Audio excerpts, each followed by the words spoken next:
বাংলাদেশের অবৈধ বাঁধে জলবন্দী উত্তর বিলোনিয়া বর্ষার বড়সড় বিপর্যয়ের আশঙ্কা। বাংলাদেশ সীমান্ত ঘেঁষা এলাকায় আন্তর্জাতিক সীমান্তে চুক্তি লঙ্ঘন করে নির্মিত অবৈধ বাঁধের ফলে ভয়াবহ জলাবদ্ধতার মুখে পড়েছে ভারতের বিলোনিয়া শহর সংলগ্ন মুহুরী নদীর উত্তর পাড়, বিশেষ করে সুকান্তনগর, নেতাজি সুভাষচন্দ্রনগর এবং ঈশানচন্দ্রনগর গ্রাম পঞ্চায়েতের অন্তর্গত উত্তর বিলোনিয়া ও বল্লারমুখ এলাকার 5 শতাধিক পরিবার আজ আতঙ্কে দিন কাটাচ্ছেন। গত শনিবার রাতে মাত্র 2 ঘন্টার টানা বৃষ্টিতে পুরো এলাকা জলমগ্ন হয়ে পড়ে। চাষের জমি, মাছের পুকুর এবং বসত ভিটে চলে গেছে জলের তলায়। বর্ষা মৌসুমে টানা বৃষ্টি হলে পরিস্থিতি যে আরো ভয়াবহ রূপ নেবে তা নিয়ে উদ্বেগ চরমে।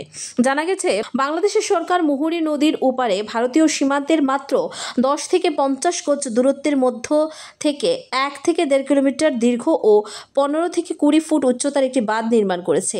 এই বাঁধ নির্মাণকালে একাধিক জায়গায় পুরনো নালা বা জল নিষ্কাশনের পথ সম্পূর্ণভাবে বন্ধ করে দেওয়া হয়েছে। ফলে বর্ষার আগে সামান্য বৃষ্টিতেই জল জমে যাচ্ছে ভারতীয় অংশে। আন্তর্জাতিক সীমান্ত চুক্তি অনুযায়ী সীমান্ত পিলার থেকে 150 গজ দূরে কোনো স্থায়ী নির্মাণ করা যাবে না, কিন্তু তা সম্পূর্ণ অগ্রাহ্য করে এই বাঁধ নির্মাণ করা হয়েছে বলে অভিযোগ স্থানীয় বাসিন্দাদের।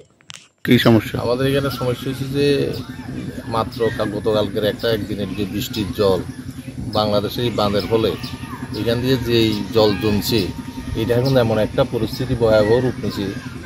আস্তে আস্তে জল যদি বাড়ে তোলে গ্রামের মানুষ শরণার্থীর দিকে যাচ্ছে।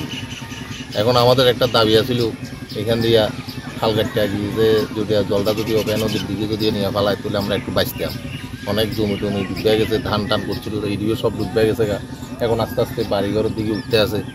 সবাই আইছে এখানে আধিকর্তারা, তারা দেখবে উল্লেখ করছে এটা যদি অতি তাড়াতাড়ি সত্তর কাজটা যদি করে তাহলে আমরা খুব উপকৃত হইতাম। আগে এই জলটা কোন দিক দিয়ে যেত? এটা আগে বাংলাদেশের ওই দিক দিয়ে একটা খালা ছিল, সেই খালটা দিয়ে যেত। এখন তারা খালটা বন্ধ করে এলেছে।